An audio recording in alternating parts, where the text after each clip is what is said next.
सभी बच्चों को अनुसर का प्यार भरा नमस्कार। कक्षा 12 जो बोर्ड के एग्जामिनेशन है, आपको डेट पता ही लग गई होगी कि हमारे एग्जामिनेशन 11 फरवरी से शुरू होने जा रहे हैं। बहुत ही इम्पोर्टेंट है कि हम लोग 11 फरवरी से पहले अपनी बढ़िया सी प्रिपरेशन कर लें, और इस बढ़िया सी प्रिपरेशन के लिए मैं आपके साथ हूँ। और ये जितने भी इम्पोर्टेंट क्वेश्चंस हैं वो मैं आपको लेकर के आया हूँ। आज हम लोग इम्पोर्टेंट क्वेश्चंस की बात करेंगे कि सॉलिड स्टेट में कौन कौन से क्वेश्चंस इंपॉर्टेंट हो रहे हैं, इस चीज़ का हमें ध्यान देना है।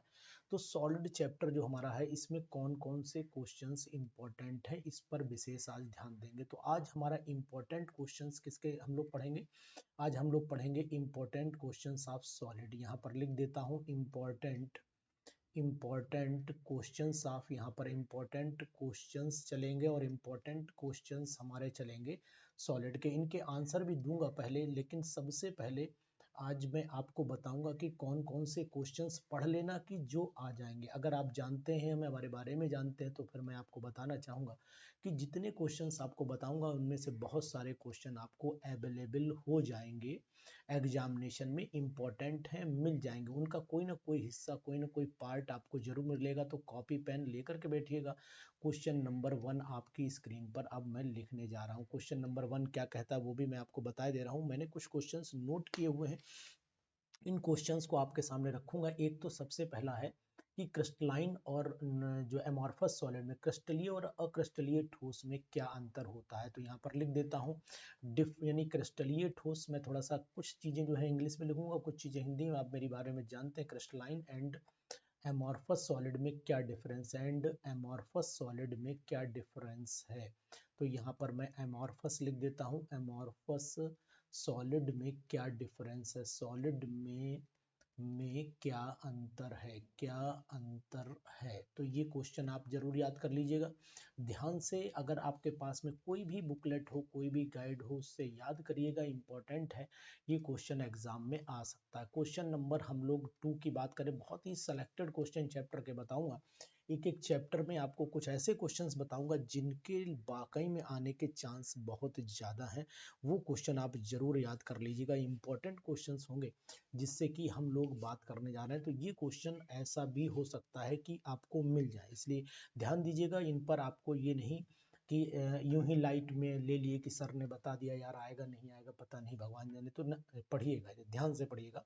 कांच को अतिशीतित द्रव क्यों कहा जाता है, इस बात का ध्यान रखना पड़ेगा। तो यहाँ पर लिख रहा हूँ कांच को कांच को अतिशीतित द्रव, यहाँ पर अतिशीतित द्रव क्यों कहा जाता है, द्रव अतिशीतित द्रव क्यों कहा जाता है। ध्यान दीजिएगा, क्यों क्यों कहा जाता है। तो इस तरीके से आप कर सकते हैं, कहा जाता है। ये क्वेश्चन भी आप याद कर लीजिएगा, ये भी बहुत इंपॉर्टेंट है। Why glass is called super cooled liquid, यहाँ पर इंग्लिश में भी लिखे दे रहा हूँ। Why glass is considered, is glass considered as, why is glass considered as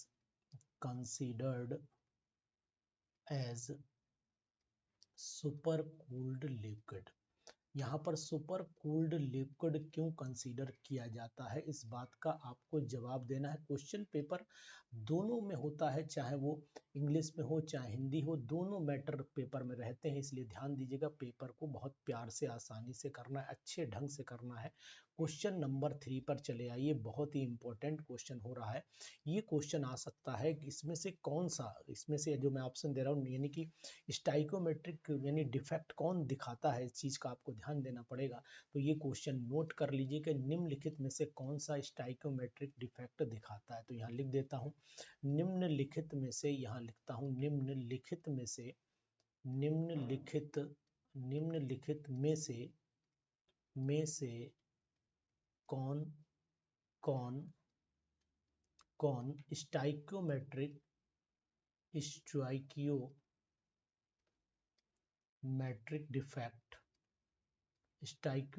defect प्रदर्शित करता है, डिफेक्ट शो करता है या प्रदर्शित करता है। ध्यान दीजिएगा, प्रदर्शित करता है। तो इस चीज का आपको ध्यान देना पड़ेगा। जितने भी बच्चे हैं इनको सबको नोट कर लें, ये अब बहुत ही इंपॉर्टेंट क्वेश्चन है और आपको पढ़ लेना चाहिए, मेरे हिसाब से पढ़ लेना चाहिए।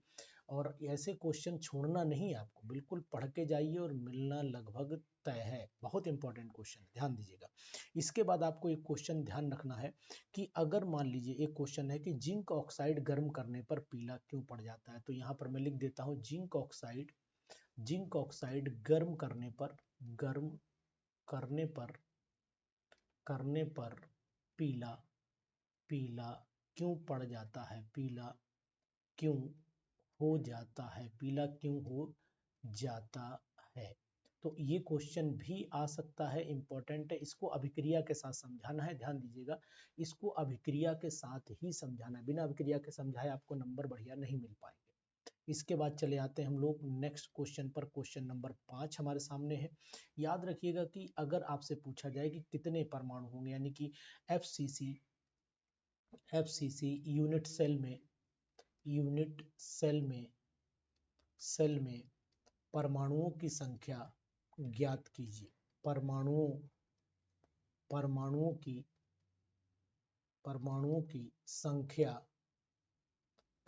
की संख्या ज्ञात कीजिए। ये भी बहुत ही इंपॉर्टेंट है, इसको भी ध्यान दीजिएगा। ये क्वेश्चन भी आपको कर लेना है, बहुत ही आ सकता है ये क्वेश्चन। इसके बाद क्रिस्टल जालक से आप क्या समझते हैं, ये क्वेश्चन भी इंपॉर्टेंट माना जा रहा है। तो यहाँ लिखे देता हूँ क्वेश्चन नंबर 7 लिखे दे रहा हूँ। क्रिस्टल लैटिस से आप क्या समझते हैं, तो यहाँ लिख देता हूँ क्रिस्टल लैटिस से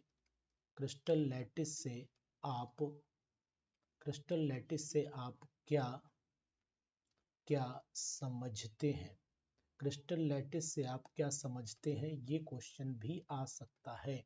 उसके बाद ध्यान दीजिएगा क्वेश्चन नंबर 8 कह रहा है कि शॉर्टकी और फ्रैंकल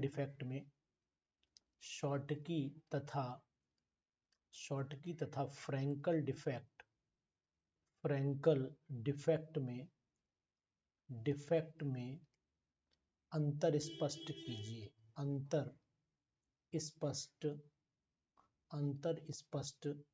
कीजिए। तो ये क्वेश्चन भी आ सकता है, इसको भी ध्यान दीजिएगा।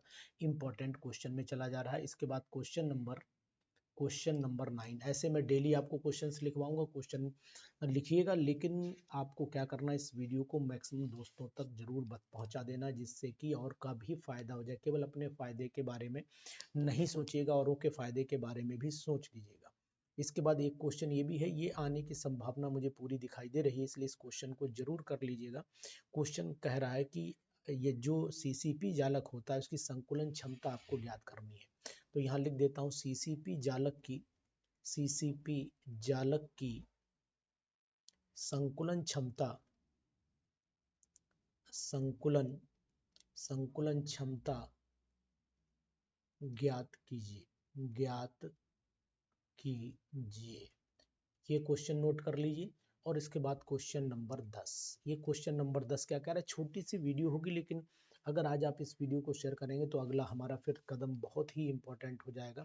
यानी ये हो जाएगा कि भाई आप लोग इसे पढ़ रहे हैं, समझ रहे हैं, तो मैं आगे और भी कंटिन्यू करूंगा। लेकिन अगर आप इसको नहीं देखेंगे, शेयर नहीं करेंगे, तो कोई मतलब नहीं बनता हमें ज़्यादा आपके ऊपर मेहनत करने से। तो इसलिए ध्यान दीजिएगा कि अगर आपको कंटिन्यू करना है तो फिर आपको मेहनत करवाने के लिए भी अपने आप को एक्टिव रखना पड़ेगा। जैसे मैं क्वेश्चन यहाँ पर एक बना रहा हूँ, वो भी मैं आपको बताता हूँ। क्वेश्चन क्या कह रहा है, क्वेश्चन कह रहा है कि कोई यौगिक, यहाँ लिखे दे रहा हूँ, कोई यौगिक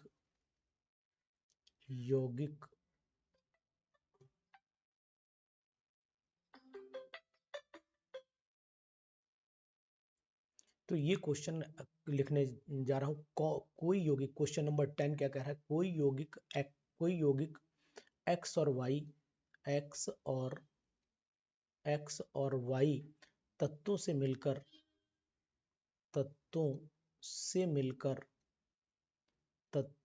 मिलकर ठीक है घनीय संरचना बनाते हैं, घनीय संरचना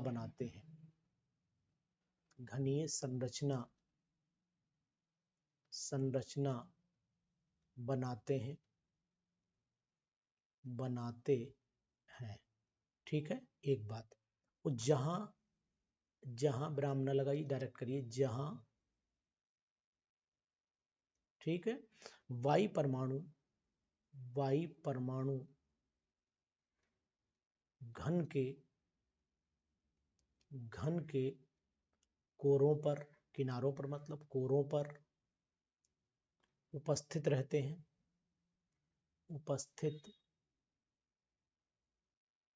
उपस्थित रहते हैं,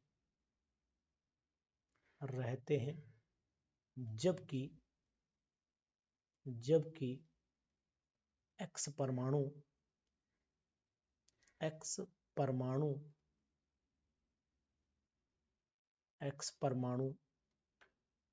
फलक के परमाणु एकांतर फलक पर उपस्थित होते हैं। परमाणु एकांतर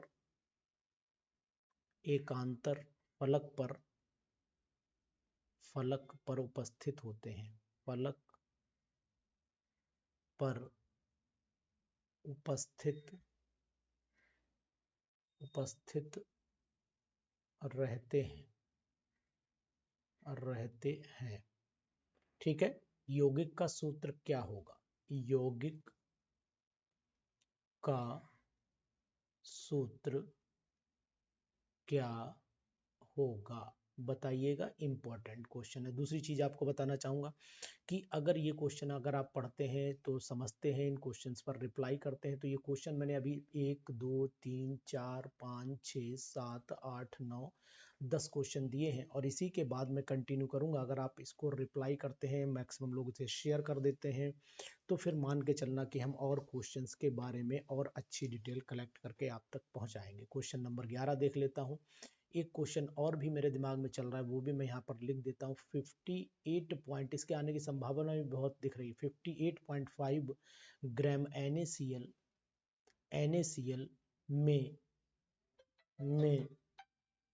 NaCl में इकाई सेलों की संख्या ज्ञात कीजिए। यहाँ लिख देता हूँ इकाई सेलों की संख्या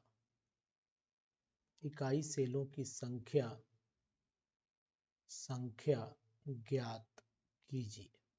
तो ये मैंने कुछ क्वेश्चंस सेलेक्ट किए थे जो बहुत इंपॉर्टेंट है, आ सकते हैं, इसलिए ध्यान दीजिएगा, इन क्वेश्चंस को करिएगा और करने के बाद इस वीडियो को मैक्सिमम अपने दोस्तों को चौतरफा फैला दीजिए, जिससे कि इंपॉर्टेंट क्वेश्चंस की सीरीज हमारी पूरी हो जाए।